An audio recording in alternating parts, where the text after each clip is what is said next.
ninguém é só uma ilha. Para crescer, aprender, construir conhecimento, para se construir, o ser humano precisa dos outros.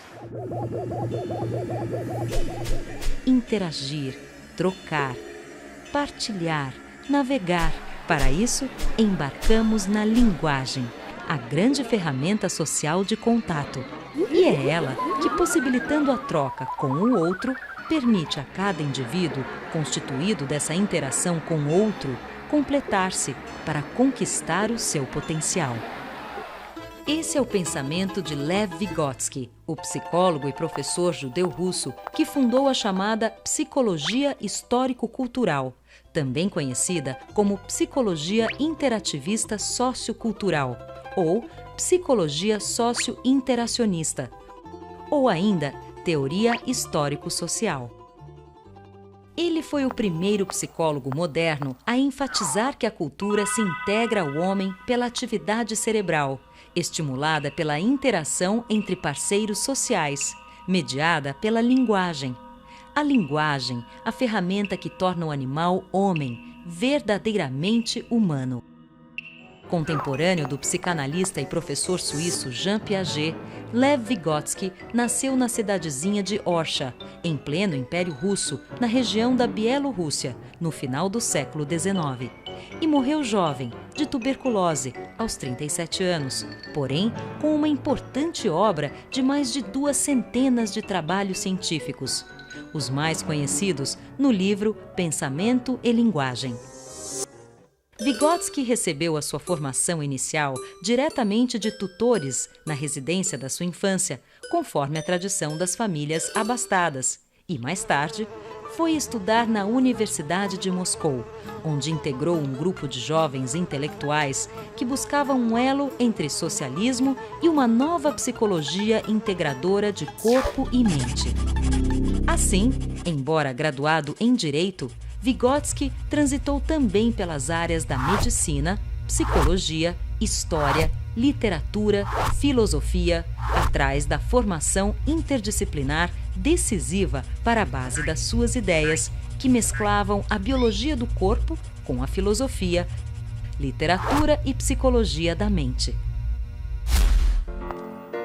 Vygotsky formou-se na Universidade de Moscou no histórico ano de 1917, marco da Revolução Russa que derrubou o Império dos Czares e deu lugar à nova Rússia socialista, governada pelas ideias de Marx.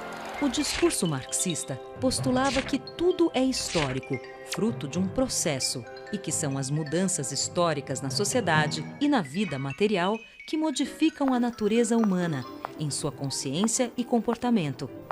Influenciado por essas ideias, Vygotsky construiu a sua teoria sobre as funções psicológicas superiores e como a linguagem e o pensamento estão fortemente conectados.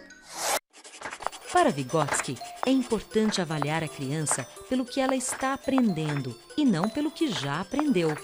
Sua teoria procura avaliar os processos mentais envolvidos na compreensão do mundo.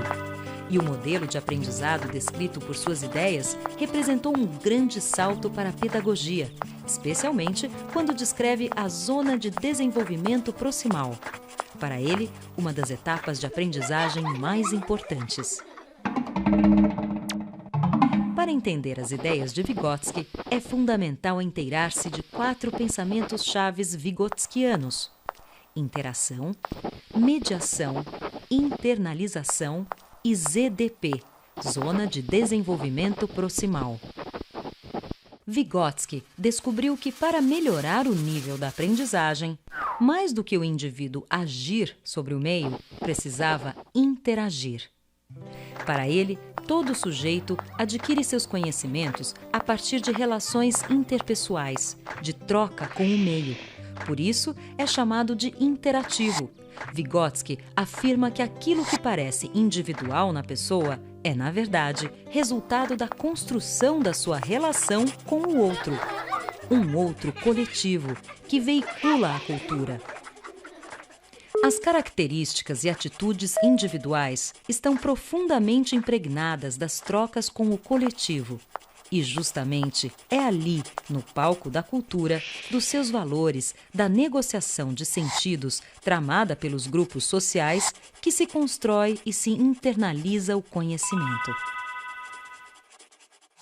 Como? Através da língua, da linguagem, dos símbolos escolhidos como metáforas ou outras figuras que se constituem em valiosa moeda de troca. Isto é, a interação é feita através da linguagem, que realiza uma espécie de mediação do indivíduo com a cultura. Vygotsky entende que as funções mentais superiores são socialmente formadas e culturalmente transmitidas por meio da linguagem. E mais, que ainda que uma criança tenha biologicamente o potencial de se desenvolver, se não interagir, não se desenvolverá como poderia. Basta lembrar do exemplo recente do menino lobo encontrado em Kalunga, na Rússia, que criou-se com lobos e desenvolveu muito pouco do seu lado humano. Andava de 4, não falava, rosnava e mordia como um cão. Como é que a cultura negocia os sentidos das coisas? Através de representações simbólicas, através da língua, da linguagem, que realiza a mediação entre a coisa e a compreensão da coisa, como se fosse uma tradução, uma afirmação, uma certificação.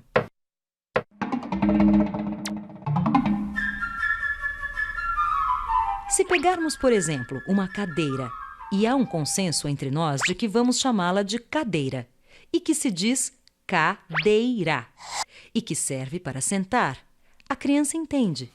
Esta informação vai parar lá no seu cérebro, onde fica armazenada junto com o atributo sentar.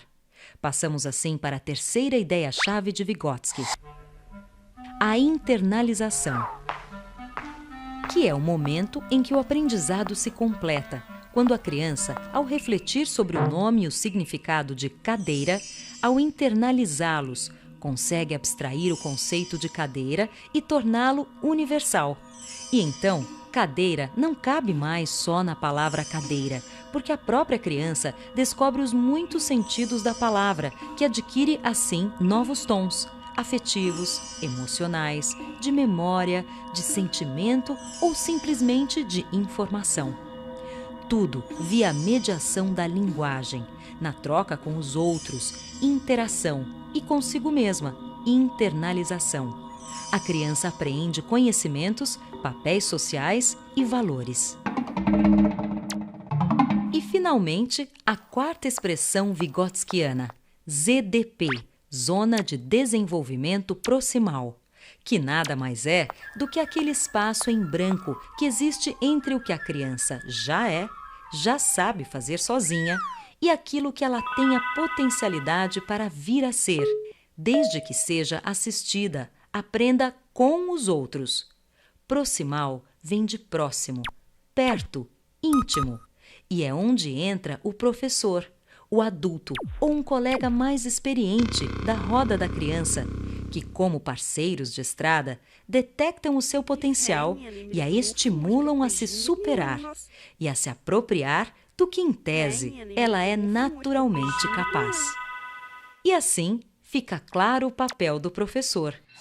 Para Vygotsky, o professor é um mediador entre a criança e o mundo, um parceiro de estrada mais experiente, um descobridor da ZDP do aluno, que o ajuda a interagir com os outros e consigo mesmo, e assim atingir o que lhe é de direito, não o melhor além do outro, mas o melhor de si mesmo, isto é, o seu potencial.